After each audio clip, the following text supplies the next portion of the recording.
কোরবানির বিষয় নিয়ে আরেকটা জিনিস চালু রয়েছে, সেটা হচ্ছে কোরবানির যে রক্ত রয়েছে সেই রক্তকে মেখে দরজায় অথবা ন্যাকড়ায় রেখে ঘরের কোনো আনাচে কানাচে রাখা হয় যাতে ভূত প্রেত না আসে।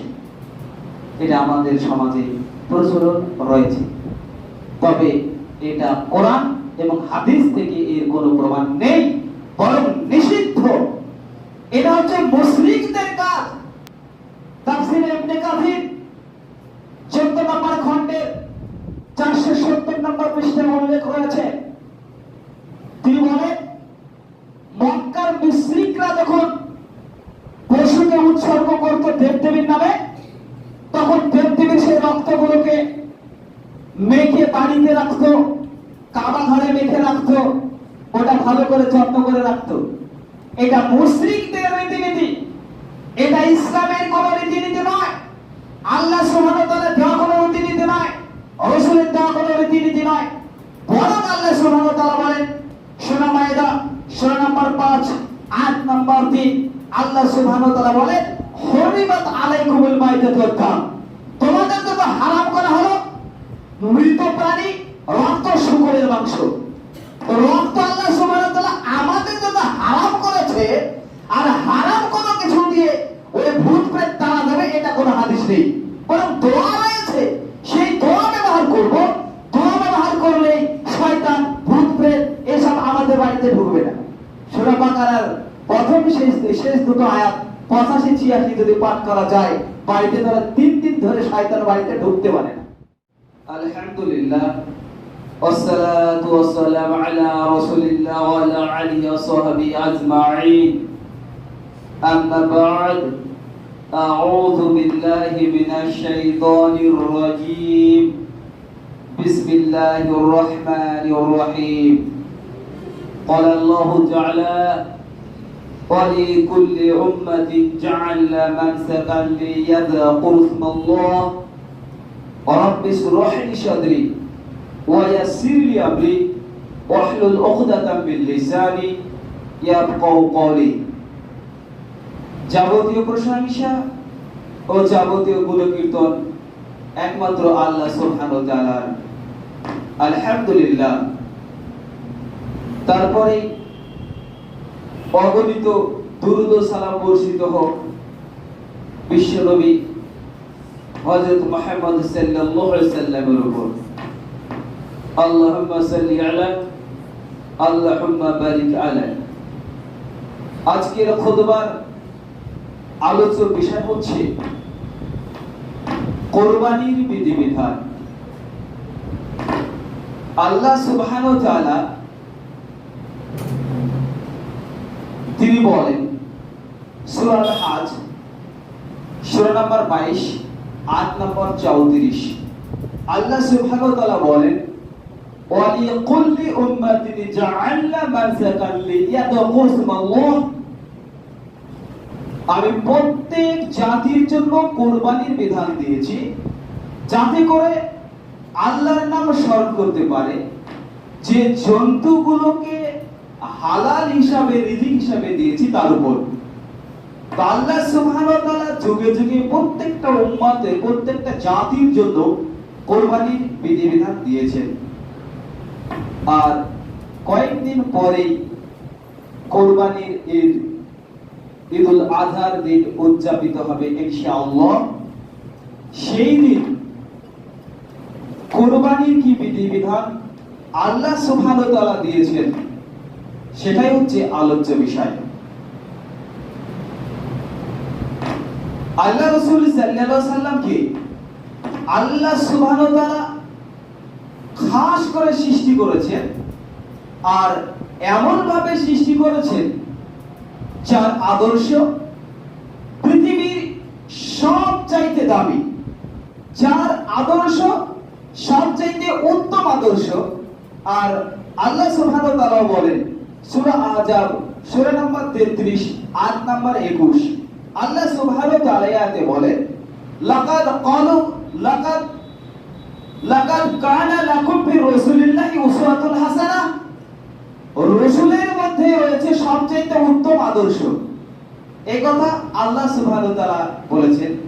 আমি এই আয়াতটি উল্লেখ করছি এই কারণে, আল্লাহ সুবহানাহু ওয়া তাআলা কুরবানির বিধিবিধান রাসূল সাল্লাল্লাহু আলাইহি সাল্লামকে জানিয়েছেন, আর তিনি হাদিসে উল্লেখ করেছেন। আর তার দেওয়া বিধিবিধান দেওয়া মানে আল্লাহ সুবহানাহু ওয়া তাআলার বিধিবিধান। আর আল্লাহ সুবহানাহু ওয়া তাআলা তিনি বলছেন যে এই রাসূল সাল্লাল্লাহু আলাইহি সাল্লামের আদর্শ হচ্ছে সবার চেয়ে উত্তম আদর্শ, আর তিনি যা দিয়েছেন সেটা আমাদেরকে মানতে হবে। এখন রাসূল সাল্লাল্লাহু আলাইহি সাল্লাম তিনি যেভাবে কুরবানির বিধিবিধান পালন করেছেন এবং পালন করতে আদেশ করেছেন, এটা হচ্ছে আমাদের কর্তব্য, মাননীয় এবং পালন করা। চলুন দেখা যাক যে রাসূলুল্লাহ সাল্লাল্লাহু আলাইহি সাল্লাম কিভাবে কুরবানির বিধিবিধান পালন করেছেন, সাহাবীরা কিভাবে করেছেন, আর আমাদেরকে কি নির্দেশ করেছেন। আল্লাহ রাসূল সাল্লাল্লাহু আলাইহি সাল্লাম তিনি ঈদুল আযহার দিন সালাত আদায়ের পূর্বে কিছু খেতেন না।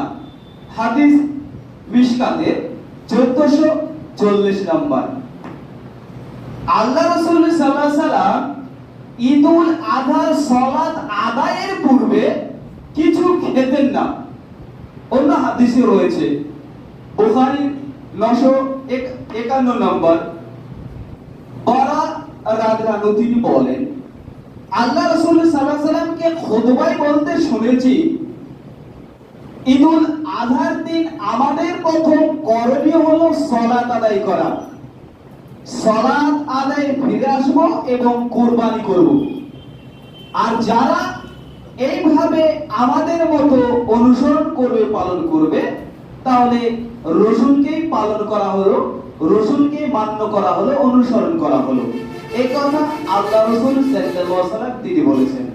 তাহলে ঈদুল আযহার দিন আমরা উত্তমভাবে গোসল করে কোনো কিছু না খেয়ে ঈদের সালাত আদায় করব। পরবর্তীতে খাওয়ার ব্যাপার আসছে। এখানে লক্ষণীয় বিষয়, সমাজে কিছু বিষয় প্রচলিত রয়েছে বেশ কিছু জায়গায়। সেটা হলো এই, ঈদুল আযহার দিন অর্ধেক সিয়াম পালন করতে হয়, আর ওই সিয়াম ভঙ্গ করতে হয় কোরবানির যে পশু রয়েছে তার যে মাংস রয়েছে, সেই মাংস কিছুটা রান্না করে তারপরে সেই মাংস দিয়ে সিয়াম ভঙ্গ করতে হয়, মানে রোজা ভঙ্গ করতে হয়। এটা সমাজে প্রচলিত। রাসূল সাল্লাল্লাহু আলাইহি সাল্লাম যেভাবে বিধিবিধান দিয়েছেন এটা হচ্ছে অ্যাপ্রোপ্রিয়েট, এটা পালনীয়, আবশ্যক। মানুষের তৈরি কোন জীবন বিধান ইসলামে পালন করা যাবে না। রাসূল সাল্লাল্লাহু আলাইহি সাল্লাম যেভাবে দিয়েছেন ওটাই হচ্ছে কারেক্ট, আর ওটা আল্লাহ সুবহানাহু ওয়া তাআলার কাছ থেকে আগত। আর আল্লাহ সুবহানাহু ওয়া তাআলা বলেছেন সূরা নাজম সূরা নম্বর 53 8 নম্বর 3-4, আল্লাহ সুবহানাহু ওয়া তাআলা বলেন, ওয়া মা ইয়ানতিকু আনিল হাওয়া ইন হুয়া ইল্লা ওয়াহয়ু ইউহা। রাসূল নিজের ইচ্ছা অনুযায়ী কোনো কথা বলেন না, তিনি যে কথা বলেন ওটা হলো আল্লাহ সুবহানাহু ওয়া তাআলার ওহী। মানে আল্লাহ সুবহানাহু ওয়া তাআলা যে নির্দেশ করেছেন সেই নির্দেশ রাসূলুল্লাহ সাল্লাল্লাহু আলাইহি সাল্লাম আমাদেরকে নির্দেশ করে গেছেন।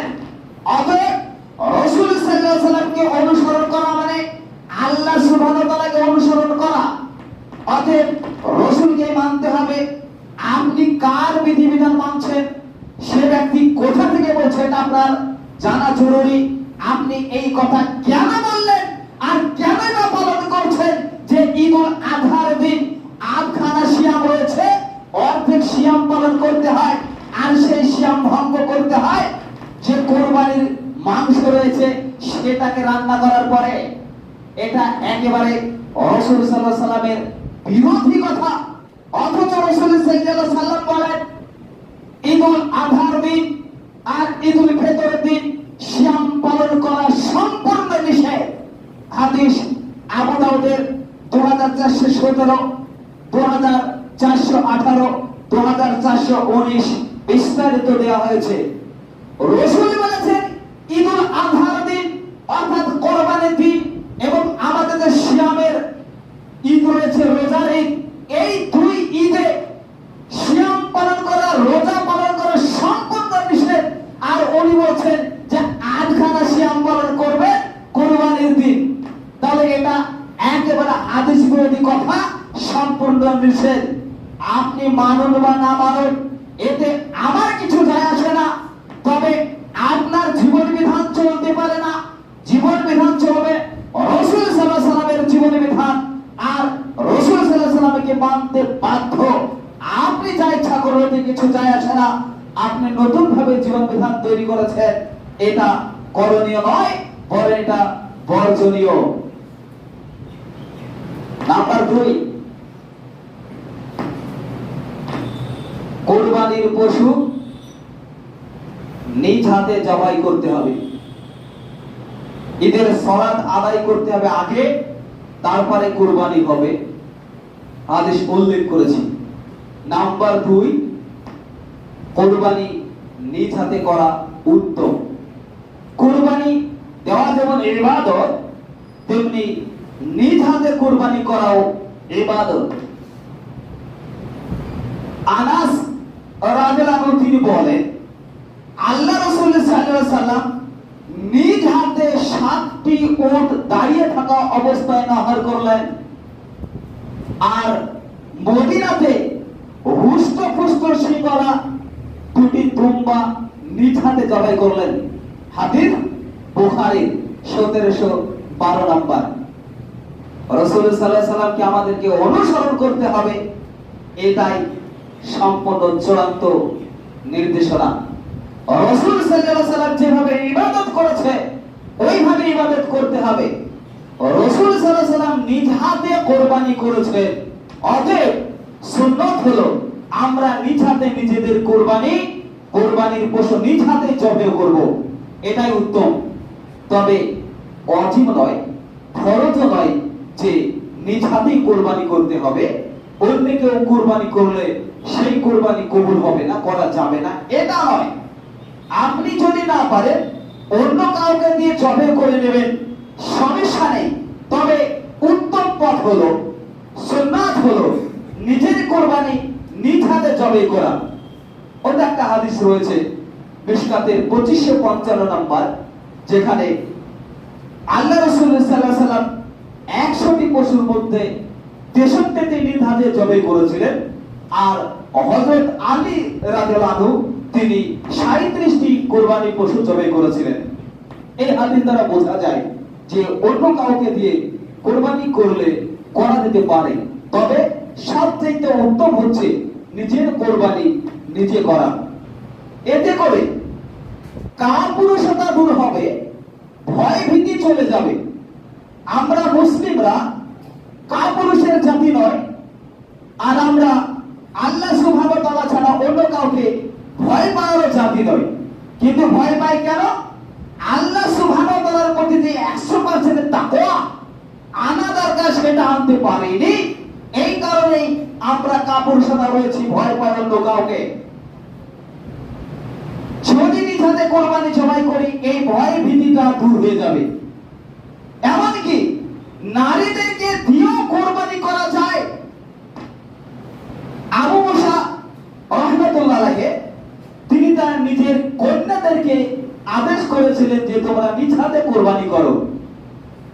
বুখারীর 5 নম্বর খণ্ডের 263 নম্বর পৃষ্ঠায় উল্লেখ রয়েছে যে আবু মুসা রাহমাতুল্লাহ আলাইহি তিনি তার নিজের কন্যাদের নিজ হাতে কোরবানি করার জন্য আদেশ করেছিলেন। এতে করে মেয়েদের কাপুরুষতা কমবে, ভয় ভীতি দূর হয়ে যাবে। আজকের সমাজে মেয়ে জাতির বাইরে চলাচল করা খুবই কঠিন। মেয়েদেরকে যেভাবে অবৈধভাবে ধর্ষণ করা হচ্ছে, মেয়ে জাতির যদি ভয় ভীতিটা কিছুটা কমে, তাহলে ওই ধরনের যারা ধর্ষক তাদের বিরুদ্ধে অন্তত মোকাবেলার ক্ষমতাটা তাদের আসতে পারে। মেয়েরাও আজ হাত পা গুটিয়ে বসে থাকবে, অন্যায় প্রতিবাদ করবে না, এমনটি নয়। ইসলাম এই কথা বলে না, অন্যায়ের বিরুদ্ধে সে যে কেউ হতে পারে, হোক নারী হোক পুরুষ, প্রত্যেকের ক্ষেত্রে একটা জায়েজ যদি অন্যায় দেখে তার মোকাবেলা করা। অতএব কোরবানি নিজ হাতে করতে হবে, কাপুরুষতা দূর হবে। অনেকেই হয়তো ভাবতে পারে আশ্চর্য ব্যাপার, ইসলাম এমন একটা ধর্ম তারা পশু জবের মাধ্যমে জিহাদের পরিকল্পনা করছে নাকি? না, এটা জিহাদের পরিকল্পনা নয়। সর্ব ধর্মেই রয়েছে অন্যায়ের প্রতিবাদ করা, অন্যায়ের প্রতিবাদ করতে হবে। আমরা শুধু কোরবানের পশু জবাই করে জিহাদের প্রস্তুতি নিচ্ছি, এটা একেবারে মিথ্যা কথা। আসলে এটা নয়। কোরবানির পশু আল্লাহ সুবহানাহু ওয়া তাআলাকে উৎসর্গ করার জন্য করে। এটা সর্ব ধর্মে রয়েছে যে পশু উৎসর্গ করা ঈশ্বরের নামে, আল্লাহ সুবহানাহু ওয়া তাআলার নামে। অনুরূপ আমাদের ধর্ম অনুযায়ী আমরা আল্লাহ সুবহানাহু ওয়া তাআলার উদ্দেশ্যে কোরবানি করি, উৎসর্গ করি পশুকে। অতএব নিজ হাতে কোরবানি করার চেষ্টা করবেন ইনশাআল্লাহ। নাম্বার 3, পশু মানে কোরবানি পশু জবের পূর্বে অস্ত্রটাকে ভালোভাবে ধার করে নিতে হবে। শাদ্দাদ ইবনে আওস রাদিয়াল্লাহু আনহু তিনি বলেন, আল্লাহ রাসূল সাল্লাল্লাহু আলাইহি সাল্লামকে আল্লাহ রাসূল সাল্লাল্লাহু আলাইহি সাল্লাম বলেছেন যে আল্লাহ সুবহানাহু ওয়া তাআলা আদেশ করেছেন প্রত্যেকটা বস্তুর প্রতি দয়া অনুগ্রহ করতে। অতএব কোন ব্যক্তিকে যদি কিসাসে হত্যা করার আদেশ হয়, কিসাসে মানে অপরাধের শাস্তি স্বরূপ, যদি কোনো মানুষ কাউকে হত্যা করে বিনা দোষে বিনা কারণে, তাহলে তার শাস্তি হওয়া উচিত তাকে হত্যা করে দেওয়া। যদি এরকম অপরাধ করে, তাহলে কিসাসের বদলে শাস্তির বদলে কোনো মানুষকে যদি শাস্তির আদেশ হয়, তাহলে তাকে হত্যা করতে হবে সবচাইতে উত্তম পদ্ধতিতে, যাতে করে সে বেশি কষ্ট না পায়। কোন পশুকে যদি হত্যা করতে হয়, তাহলে তাকে উত্তম ভাবে হত্যা করতে হবে, জবাই করতে হবে। আর জবের পূর্বে ভালো করে অস্ত্রটাকে শান দিয়ে দিতে হবে। এটা আল্লাহ রাসূল নির্দেশ করেছেন। আমি বারবার এটা রিপিট করছি, কারণ এই অন্য কেউ অন্য ধর্মের মানুষ হয়তো শুনলে ভাববে, আরে বাপরে, ইসলাম পশু জবাই করবে, শত শত পশু আগামী ঈদুল আজহার দিন, ঈদের দিন পশু জবাই করবে, তার একটা ট্রেনিং দিচ্ছে। আসলে পশু জবাই ট্রেনিং নয়। এটা আমাদের খুব ব্যথা লাগে, আমরাও ব্যথিত। এটা হচ্ছে আল্লাহ সুবহানাহু ওয়া তাআলার ব্যাপার।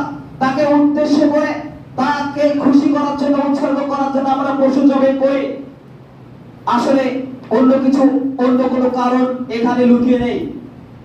বলছিলাম সর্বধর্ম রয়েছে পশু উৎসর্গ করা।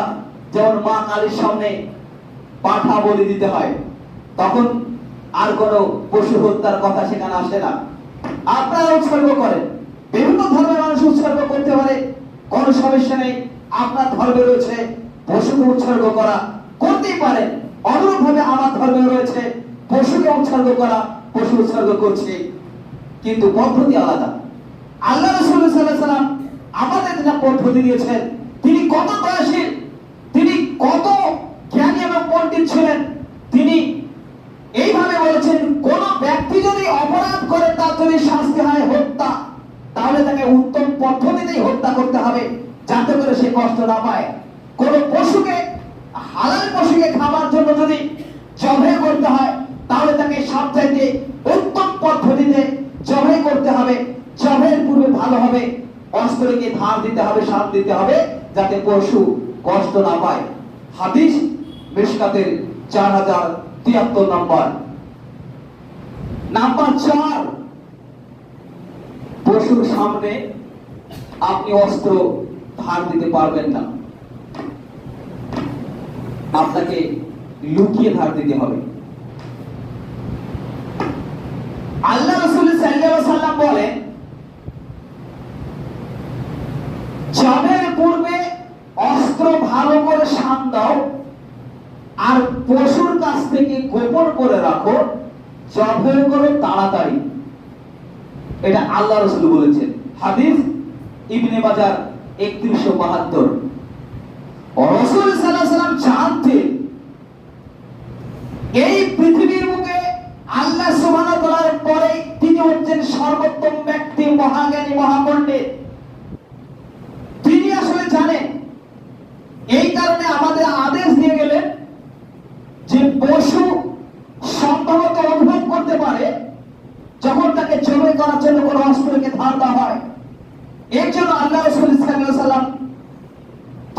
পশুদের যে অস্ত্র ভালো করে ধার দাও, গোপনে যেন যে পশুকে জবাই করবে সেই পশু যেন না দেখে, গোপনে। আর জবাই করতে হবে তাড়াতাড়ি।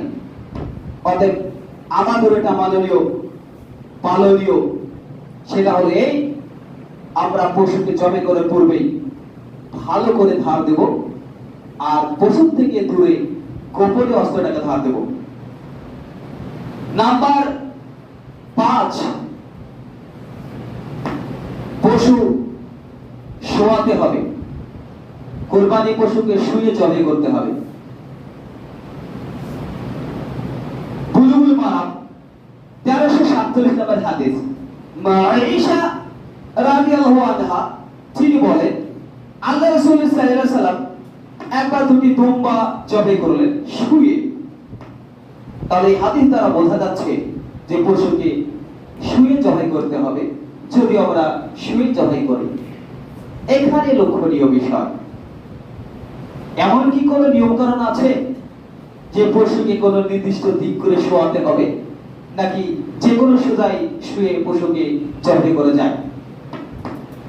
আহকামুল উযহিয়ার 85 থেকে 95 পৃষ্ঠায় উল্লেখ রয়েছে যে পশুকে দক্ষিণ দিকে মাথা, উত্তর দিকে লেজ করে, পা গুলো পশ্চিম শুদ্ধ করে শোয়াতে হবে। আর তিনি মানে যিনি জবাই করবেন তিনি পূর্ব দিকে পিছন করে, পশ্চিম শুদ্ধ মুখ করে জবাই করবেন। এইভাবেই শোয়ানোর নির্দেশ রয়েছে। কিন্তু এটা ওয়াজিব নয়, এটা ফরজ নয় যে আমাকে যা করে হোক, যেইভাবে হোক, অন্যদিকে যদি পড়ে যায় পশুকে জোর করে ধরে আমাকে পশ্চিম সোনায় পাগুলো করাতে হবে, এমনটি নয়। পশু যদি খুব শক্তিশালী হয় তাহলে যে কোনো সময় শুয়ে দিয়ে আপনি জবাই করতে পারেন, কোনো সমস্যা নেই। তবে যদি পারেন পশ্চিম সোজা পা করে, তাহলে আলহামদুলিল্লাহ এটা একটা সুন্নতি তরিকা করা যেতে পারে। যদি সম্ভব না হয় যে কোনো সোজা। নাম্বার 6, পশু জবাই করার কোন দোয়া আছে কি? পশু শুয়ে দিয়েছে কমপ্লিট, এখন কোন দোয়া হয়েছে কি? দোয়া রয়েছে। হাদিস বুখারী 5558, 5564 একাধিক হাদিস রয়েছে। আল্লাহ রাসূল সাল্লাল্লাহু আলাইহি ওয়াসাল্লাম তিনি কোরবানির পশু শুয়ে দিয়ে ঘাড়ে ডান পা তুলে দিয়ে বিসমিল্লাহি আল্লাহু আকবার বলে জবাই করেছেন। এটা হচ্ছে দোয়া। এখানে আরেকটা লক্ষণীয় বিষয়, আল্লাহ রাসূল সাল্লাল্লাহু আলাইহি ওয়াসাল্লাম কোরবানির পশু জবাই করার অন্যতম একটা পদ্ধতি হচ্ছে তিনি করেছেন, সেটি হলো এই, পশুর ঘাড়ে ডান পা তুলে দিয়ে একটু হেলান দিয়ে জবাই করা। হয়তো এটা আমরা পালন করি কিনা, যারা জবাই করেন ওরা জানেন। এটা একটা সুন্দর, পশুর ঘাড়ে ডান পা তুলে দিয়ে জবাই করা। অনেক হয়তো ভাবি, কোরবানির পশু, তাকে লাথি দেব, এটা তো একটা অন্যায়, এটা অপরাধ, কি করে পা তুলে দেওয়া যায়?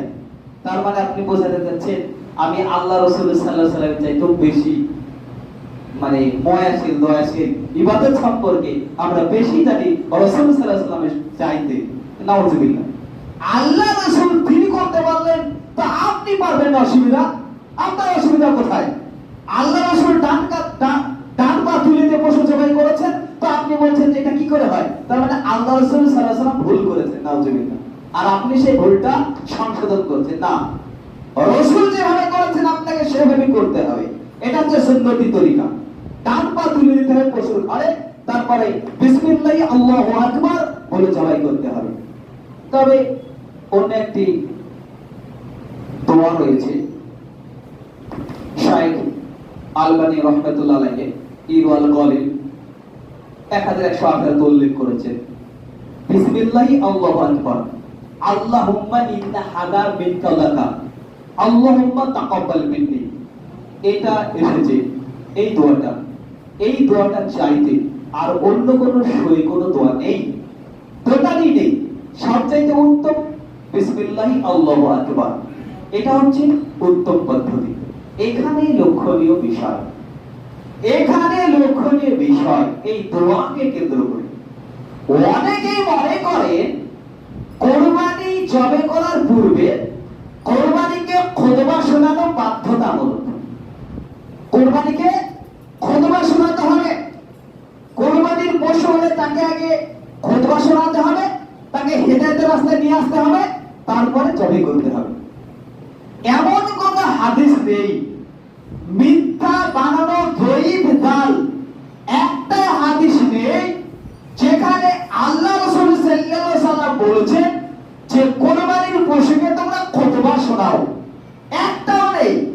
সমাজে হুবহু প্রচলন, অ্যাভেলেবল প্রচলন, কোরবানির পশুকে ধরো কোরবানির পশুকে ইমাম সাহেব, খতিব সাহেব, মাওলানা সাহেব যাচ্ছেন, কি বলছেন, দাঁড়াও কোরবানিকে খুতবা শোনাই আমি ইমাম, আল্লাহ রাসূলের নির্দেশ হয়েছে নাউজুবিল্লাহ যে আমি কোরবানিকে খুতবা শোনাবো, তারপরে তোমরা পশু জবাই করবে।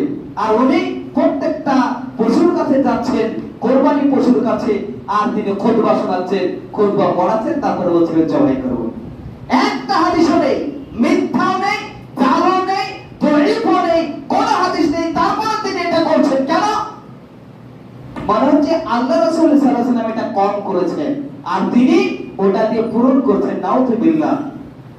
কোরবানিকে কোন খুতবা শোনানোর কিচ্ছু নেই, অতএব এটা করা যাবে না। কেউ যদি মনে করে এটা করা বাধ্যতামূলক, আমার কিছু করার নেই, আমার কাজ শুধু সত্যটাকে তুলে ধরা। আর আল্লাহ সুবহানাহু ওয়া তাআলা বলেন সূরা আল ইমরান সূরা নম্বর 3 আয়াত নম্বর 20, আল্লাহ সুবহানাহু ওয়া তাআলা রাসূল সাল্লাল্লাহু আলাইহি ওয়াসাল্লামকে বলছেন ইন্নামা আলাইকাল বালাগ, রাসূল আপনার কাজ হচ্ছে মানুষের কাছে পৌঁছে দেওয়া, আর কিছু কাজ নাই। একই কথা সূরা মায়েদা সূরা নম্বর 5 আয়াত নম্বর 92, আল্লাহ সুবহানাহু ওয়া তাআলা তিনি বলেছেন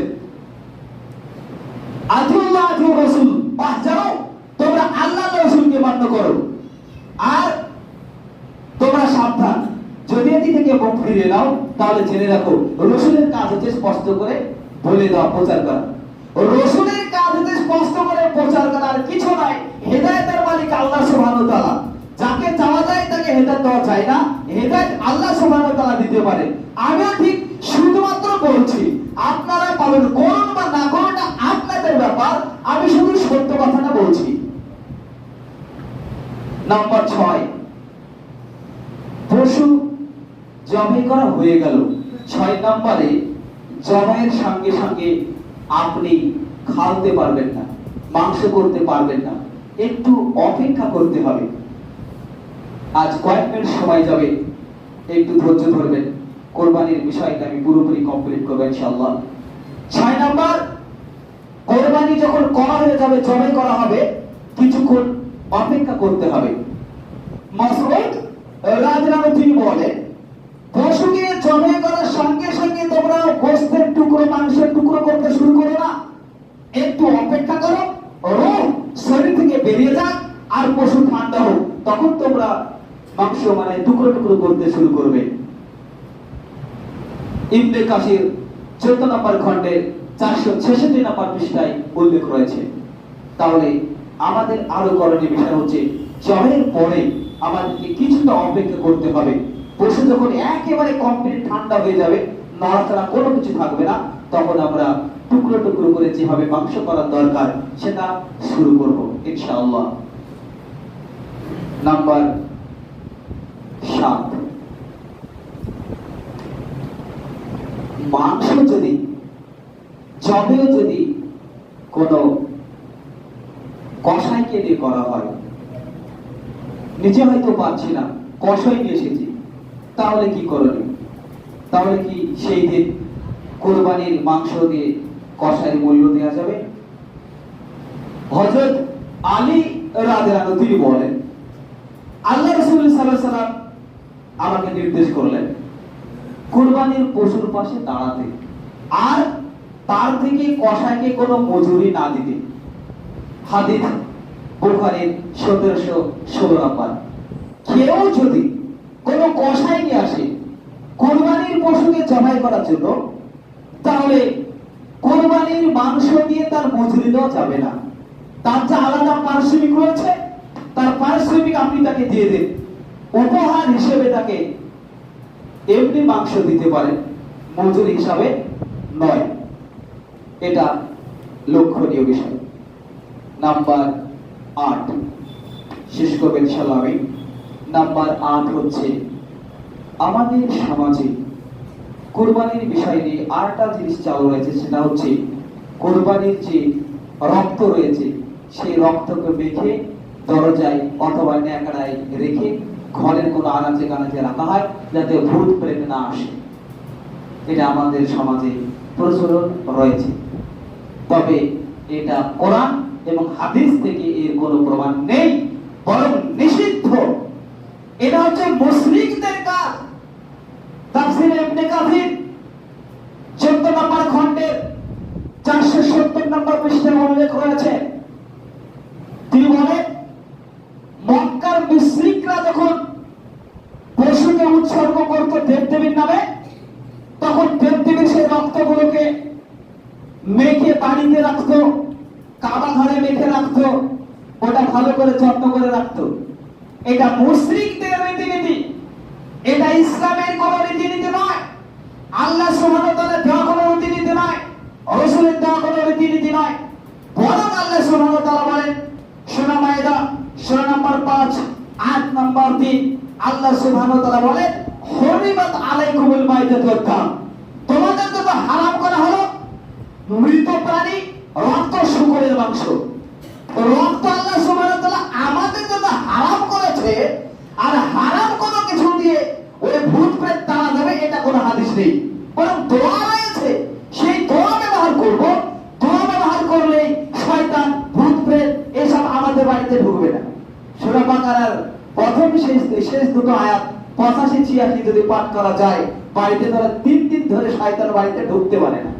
এত সুন্দর একটা উত্তম পদ্ধতি থাকা সত্ত্বে উনি বলছেন যে কুরবানির যে পশু রয়েছে তার যে রক্ত রয়েছে, ওই রক্ত মেখে বাড়ির আনাচে কানাচে রাখবো, ও ভূত পেট ভয় আসবে না আমার বাড়িতে। এটা নিজের ব্যক্তিগত দিন, এটা আল্লাহ সুবহানাহু ওয়া তাআলা দিন দেওয়া নয়। অতএব আমাদের করণীয় রক্ত হারানোটাকে ফেলে দিতে হবে, ওর কোনো কাজ নাই, আমাদের জন্য ওটা ব্যবহার যোগ্য নয়, ওটা পুঁতে দিতে হবে যাতে গন্ধ না করে। আর আপনি ওই সুন্দর রক্ত বলে আপনি নিয়ে গিয়ে বাড়িতে রাখছেন, এটা জায়েজ নয়। পরিশেষে বলি, যেভাবে কোরআন এবং সুন্নাহর আদেশ রয়েছে সেইভাবে আমরা কুরবানি করব ইনশাআল্লাহ। কারো দেখানো পথে, কারো দেখানো মতে নয়। কারণ আল্লাহ রাসূল সাল্লাল্লাহু আলাইহি সাল্লাম বলেছেন, সহিহ জামির 1724 নম্বর আদেশ, যদি কোনো ব্যক্তি কোন দিন বাদ দিয়ে আল্লাহর দিকে না ডেকে কোন মতের পথে, কোন রাস্তা থেকে, কোন জাহিলিয়াত থেকে, কোন কুসংস্কারের দিকে আহ্বান করে, কোন দলের দিকে আহ্বান করে, তার রাস্তায় চালায় ডাক দেয়, তাহলে সে যদি সালাত আদায় করে, নিজেকে মুসলিম বলে দাবি করে, তবুও সে জাহান্নামে যাবে। অতএব কারো দেখানো রীতিনীতি অনুযায়ী আমরা কুরবানি করব না, আল্লাহ রাসূল সাল্লাল্লাহু আলাইহি ওয়াসাল্লামের দেওয়া রীতি অনুযায়ী কুরবানি করব ইনশাআল্লাহ। আল্লাহ সুবহানাহু ওয়া তাআলা বলেছেন সূরা নিসা সূরা নম্বর 4 আয়াত নম্বর 13, আল্লাহ সুবহানাহু ওয়া তাআলা বলেন, ওয়া মাইয়ুতিইল্লাহা ওয়া রাসূলুহু ইউদখিলহু জান্নাত, যে ব্যক্তি আল্লাহ রাসূলকে মেনে চলবে, আল্লাহ সুবহানাহু ওয়া তাআলা তাকে জান্নাতে দেবেন। আল্লাহ সুবহানাহু ওয়া তাআলা আপনার দরবারে এই দোয়া পেশ করি, জুম্মার খুতবার আলোচনার পরিশেষে আমরা যেন কোরআন সুন্নাহ অনুযায়ী ঈদ পালন করতে পারি ও কুরবানি করতে পারি, আপনি আমাদের তৌফিক দিন, আমিন। আল্লাহ সুবহানাহু ওয়া তাআলা আমরা যারা এখন অসুস্থ রয়েছি, আপনি তাদেরকে সুস্থ করে দিন, যাতে করে কুরবানির দিনটা, কুরবানির ঈদ উদযাপন করতে পারি, আমিন। আল্লাহ সুবহানাহু ওয়া তাআলা যারা এখনো করোনার মধ্যে আক্রান্ত রয়েছে, অথবা ভারতবর্ষ বা পৃথিবীর বিভিন্ন জায়গায় যেভাবে মহামারী রয়েছে, আপনি সেই মহামারী তুলে নিন এবং আমাদের সুস্থ স্বাভাবিকভাবে জীবনযাপন করার সাহায্য করুন, আমিন। ও আখিরি দাওয়ানা